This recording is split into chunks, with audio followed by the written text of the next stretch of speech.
Let's return to This Week in America. Here's your host, Rick Bratton. Welcome back, everybody, coast to coast. This Week in America. Diary of a Seeker, Tales and Anecdotes of a Life Student, Volume 1 by Daniel Hayashi, is a collection of short stories that explore the theme of spirituality, a revelation into the majesty of our spirits, which we deny ourselves and each other. How astute introspection and reflection invokes our hearts and soul self-awareness, ultimately awakening and freeing the Christ consciousness. Daniel graduated from what is now California Institute of the Arts in 1970 with a BA in Fine Arts and a minor in Psychology. He and his wife Suzanne owned a publications and graphic arts company in Manhattan Beach, California, until retiring to Arizona. He was guided to do so. This collection of tales is a result of that spiritual calling. Daniel Hayashi, author of Diary of a Seeker, Tales and Anecdotes of a Life Student, Volume 1, is our guest on This Week in America. Dan, welcome to the program, sir. It's a pleasure to have you with us. Well, the pleasure is mutual. Thank you. How are you? I am doing fine and looking forward to this. It is always fun when I learn something, and I feel I'm going to during the course of our conversation today. I love what you've done in the book. The reviews have been excellent. We'll give you all the information where it's available as we go through the conversation today. But what was the inspiration to write this book? You move, you retire, you've got a lot of time on your hands, you're relaxing, and you write this book to give guidance to all of us. What was the inspiration for the book Diary of a Seeker? Well, I've had a lot of spiritual experiences during my life. And when I was about 35 years old in California, I had this vision that I would someday write a spiritual book, of which I had no concept or idea what it was going to be about. But I knew it was going to be spiritual, and I got waylaid by the fact that my wife and I ran a technical arts firm in Manhattan Beach, and we got sidetracked with, raising children and the responsibility of a home and all that common stuff we all share together. It's at any rate, go ahead. Yeah, finish up that story because it's fascinating how this all came about. I love this. That there for a period of your life, it was the last thing you thought about doing was writing a book on spirituality. Right. So because of all those responsibilities and things confronting us while you're maturing in your family life, it got sidetracked, and I thought, well, maybe I'll never do it. Although I felt compelled at one time, it was being put to the side. So what started it was that when I moved to Arizona with my wife, I picked up a side job before retirement, and I started doing things like building decks, delivering appliances and installing them, all the things that had nothing to do with my graphic arts or my desire to write. But I just took it all in, and then I started every morning writing my wife, salutations and love notes to let her know I loved her. And it evolved gradually into very moral, complex little short stories that I gave to her on almost a daily basis. In the 210 days that Volume 1 represents, there are 179 separate short stories that just flooded my mind every morning, and I wrote them on quarter-inch college rule paper, and I just gave it to my wife, sent it to a dear friend who was a former customer in California, who we'd become mutually very close to. And they were giving me such positive feedback that just kind of got the ball rolling, and I just started outpouring all of these images, and I would hear things, I would see things, they would gel, and pretty soon I felt like, I was not so much a medium, but someone was right there guiding me, and I just kept writing and writing and writing, and I didn't give up. And our guest on This Week in America is Daniel Hayashi. That's Hayashi. The book is Diary of a Seeker, a Tales and Anecdotes of a Life Student, Volume 1. It's interesting you mentioned how this all came about, and you had spiritual experiences all through your life, and then suddenly you started paying attention to them. And as you mentioned that, I wonder, do we all have spiritual experiences, do you think, from time to time? We just don't necessarily know it. Yes, I'm a firm believer that because of what happened with Moses, the burning bush, when God said, I am that I am, and beside me there is no other. We cannot exist outside of God. We are within God, and God is within us. And this is what we fail to recognize also, that every scripture in every religious text conveys the fact that we are immortals. And I think that in our societies today, we're very fear-based on, our health and all kinds of things, which constantly drives us away from that sense of inner being, which is that glint of spark of God within all of us. That's why I'm certain that all of us carry that Christ spark. I believe that I had an epiphany maybe about a few years before writing the book, that looking and comparing all the basic tenets of every religion, they're almost identical, if not so very similar. And that God obviously got his message out to every creed, culture, and nation. Despite what we call our differences, most of every difference we claim forces us to keep clannish and believe that all of these surface values that we put on each other, which are basically very material, have nothing to do with what's inside of us all, which is that God force that we ignore. And here's another assertion I want to make. Because I'm also an illustrator and an artist, and I have pictures and drawings in the book, I believe there are times that we give credit to ourselves when we are really either inspired with a thought to invent something, or we have this beautiful vision of something very glorious and uplifting, and it's not all our own doing, that we're being assisted constantly.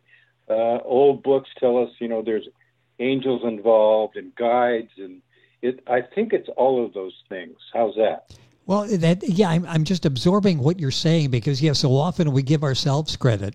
I'm really smart. Look what I just did. And you're saying not necessarily by yourself. They might have had a little help along the way in doing that. This is such a fascinating conversation, and it continues in the book, Diary of a Seeker, Tales and Anecdotes of a Life Student by Daniel Hayashi. That's Hayashi. And the book is available at Amazon, wherever books are sold. We'll give you all that as we go through the program. You mentioned imagery, and you do have that, the cover through the book. What was the background of that? How did you come up with the imagery for Diary of a Seeker? Well, I would get these images at first when I was in art school, Chouinard Art Institute that became California Institute of the Arts. And I was drawing more images that were, I would say, of the Greek era and medieval times. Yes. And I was heavily influenced by Michelangelo. Everybody else in my classes thought I was deluded because they were doing modern art.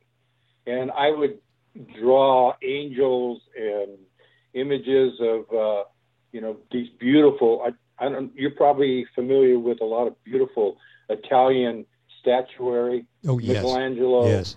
Botticelli.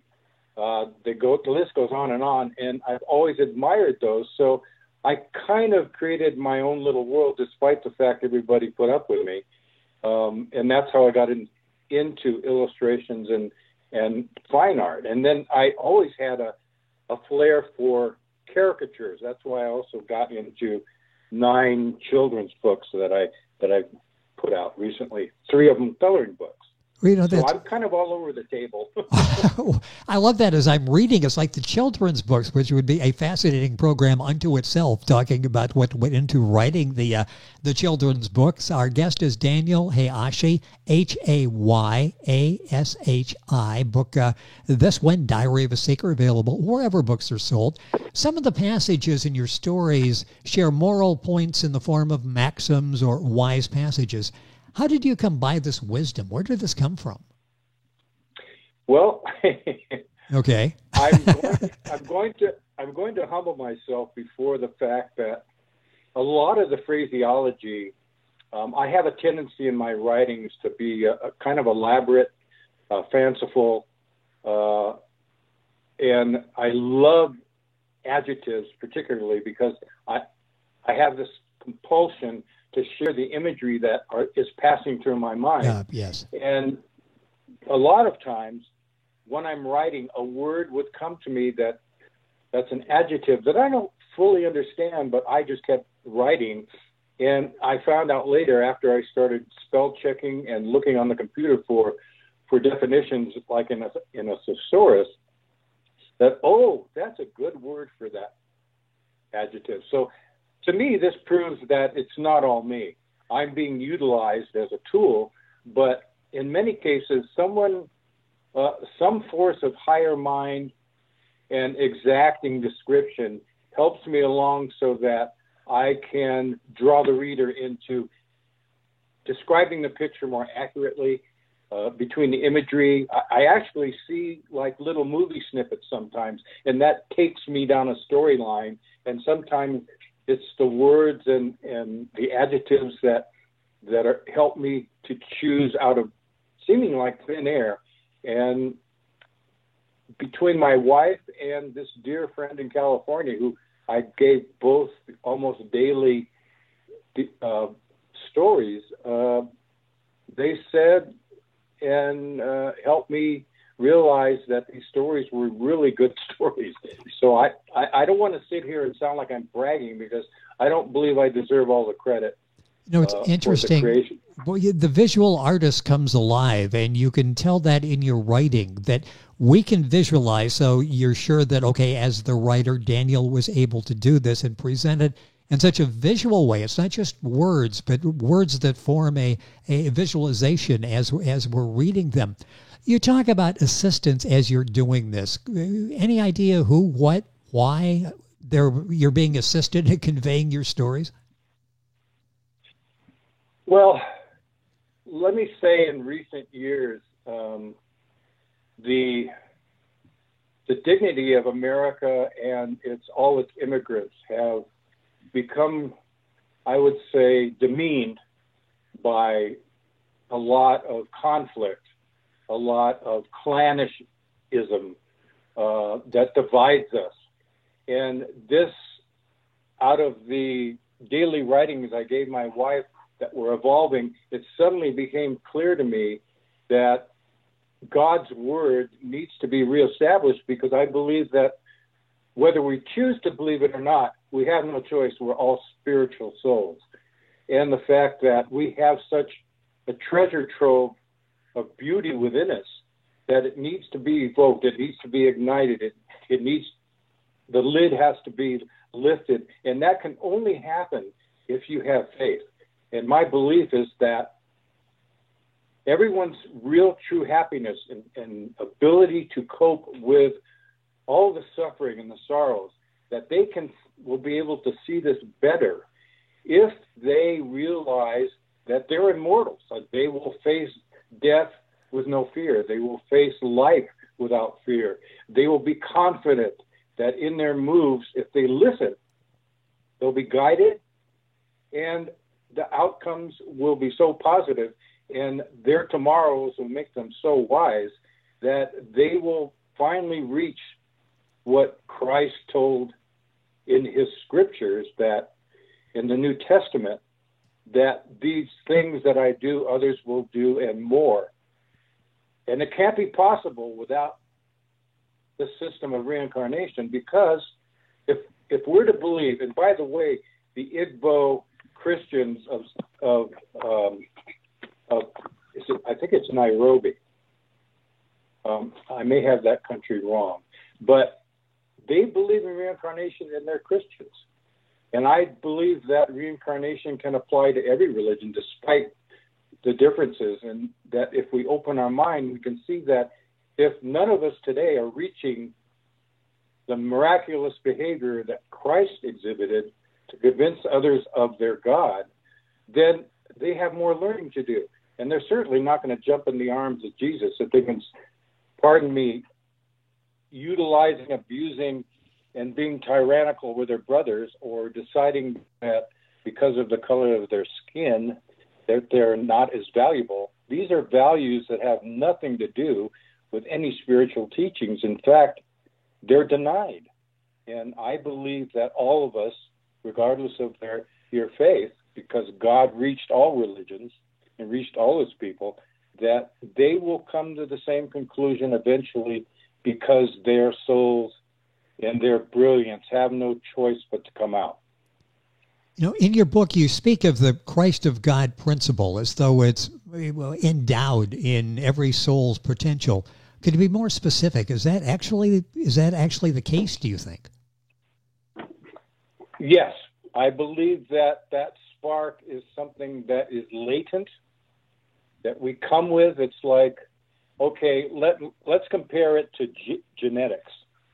Your father, your physical flesh father, gave you, along with your mother, gave you and passed on to you your appearance, the color of your hair, your eyes, et cetera, and even maybe the propensity of how your body will respond to either abuse, healthy living, eating right, and all those things. Well, I believe the soul, in a more magnanimous way, possesses and houses that perfection that God gave you. Otherwise, you couldn't be immortal anyway. And I don't believe in what Christian ministers used to tell me when I was a Protestant child, that hell and damnation is what we face if we don't follow the rules. Well, it's a lot easier to follow a guide of love than it is to be fearful and not do the wrong things.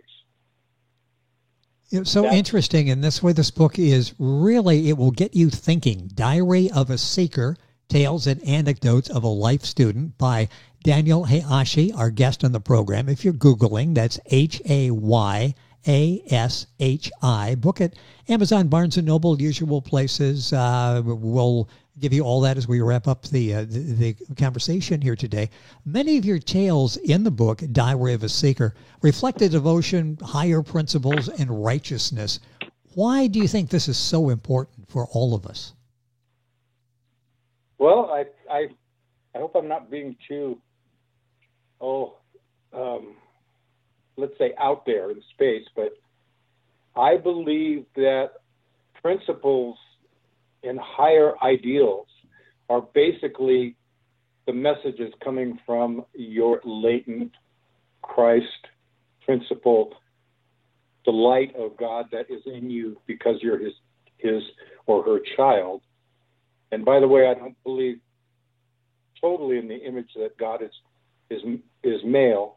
On earth, in order to propagate our kind, we need the two to be together to produce our children. But I believe that the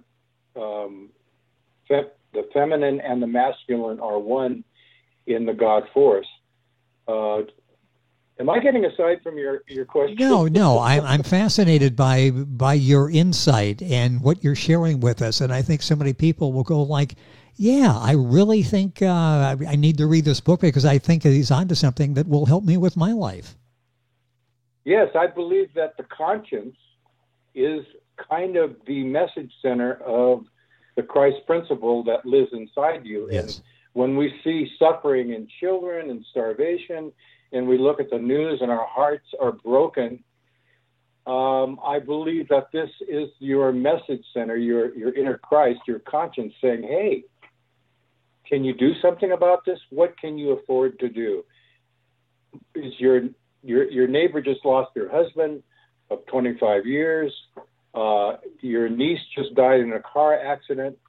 Let's go console the family, the aunts, the nieces, whatever, and be there for them, because we came from the unity of God, and that's where we're going to return perfected. Yes. Just a few minutes left in the program. A couple quick questions here. When we started, you talked about, you were involved in real life, being a husband, being a parent, being a business operator. And you end up writing this book that is impacting so many lives, Diary of a Seeker. Do you believe all of those experiences you went through earlier in life shaped who you are as a writer, almost like maybe because you went through that, that was sort of destiny for you to be Daniel the writer? That's a very interesting question. First of all, I believe I'm the product of all my total experiences, Yes. obviously. And what can't be explained clearly just by me talking about it, I would say comes from past living before this life.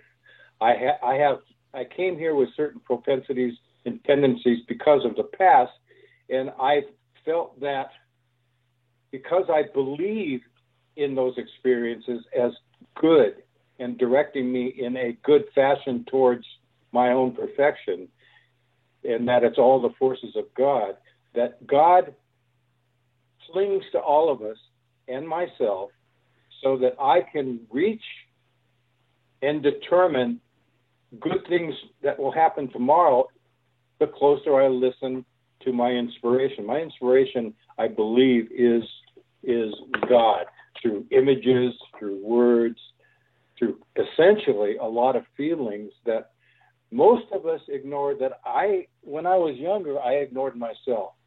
And I realized because my wife and I have always landed on our feet, and we've had our troubles in life, and yet somehow we came out of all of this, which just confirmed to me that I've got to stay on this track, that I've got to build it stronger, Yes. that I got to start using my art and the images and the feelings I have and put them down in writing. And that's what has been driving me and still does. Yeah, we're back to spiritual experiences and recognition of those spiritual experiences. I'm going to take a 30 seconds here at the end. What do you hope the takeaway is when somebody reads Diary of a Seeker, Tales and Anecdotes of a Life Student? What do you hope the takeaway is for the reader? My takeaway is that my heart will be enlarged if I've done anything. I don't care if it's one sentence or one word where one of my readers or God's readers says, "Oh boy, I feel better right now," or "Oh geez, I didn't never look at those things yes. that way." That's what would give me a great deal of satisfaction before I leave this planet and maybe come back again. Hopefully I won't have to, but I'll do whatever I'm supposed to. Well, don't leave right away. This is volume 1, assuming there'll be a volume 2, maybe a volume 3. Are you working on number 2?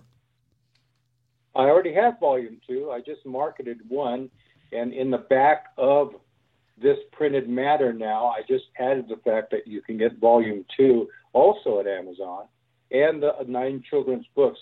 I put a little ad at the end of after the finale of the book. Well, and you can Google Daniel and get all the information on Volume 1, Volume 2, and the children's books. It's Daniel Hayashi. That's Hayyashi. You'll find all this on our website, thisweekinamerica.us. And I want to ask you just briefly, you've been working with Reader's Magnet in getting the word out there about this particular book, Diary of a Seeker. What's that experience been like working with Reader's Magnet? Except for a couple of little technical problems in our phone calls and messaging, the personnel are just superior. I would say that they're extremely godly people. They're very kind. Of course, they're marketers, so marketers tend to be very sales-oriented, and maybe with some quieter and more humble souls, they might feel that that's kind of pressure tactics, but I have to admit, there are times when I don't care how spiritual you are, you need people to help you market and get out your word. That's why Jesus had disciples. Well, that's interesting. And to do this and have this wonderful life-altering book and not alter lives because people aren't reading it sort of defeats the purpose of writing it in the first place. So there's so much, as always, there's so much insight into what you just said with that. I appreciate that. And boy, Daniel, the time has gone by so quickly. I hope we can do this again. The book is Diary of a Seeker, Tales and Anecdotes of a Life Student, Volume 1. Daniel Hayashi, that's Hayaashi. Dan, a pleasure having you on the program. Hopefully we can do this again. Good luck with everything. Congratulations on the success of this book. Thank you for being with us. Thank you. Pleasure was mine, Rick. Have a wonderful life. Thank you. You as well. It's been a pleasure. Daniel Hayashi, our guest, Diary of a Seeker, the book, available Amazon, the usual places, and information on our website, thisweekinamerica.us. We're back on today's program right after these messages. This Week in America is online. You can visit our website, thisweekinamerica.us. Scott Pinkerton, Associate Producer of This Week in America. Jay Anderson, Segment Producer. Ben Watson, Webmaster. Otto Bechet, Director of Engineering and TV Production. This Week in America produced and is a trademark of Blue Funk Broadcasting, LLC. For information on all of our guests and to listen to this week's show, our website again at thisweekinamerica.us. And I'm Sean Bratton, Executive Producer of This Week in America.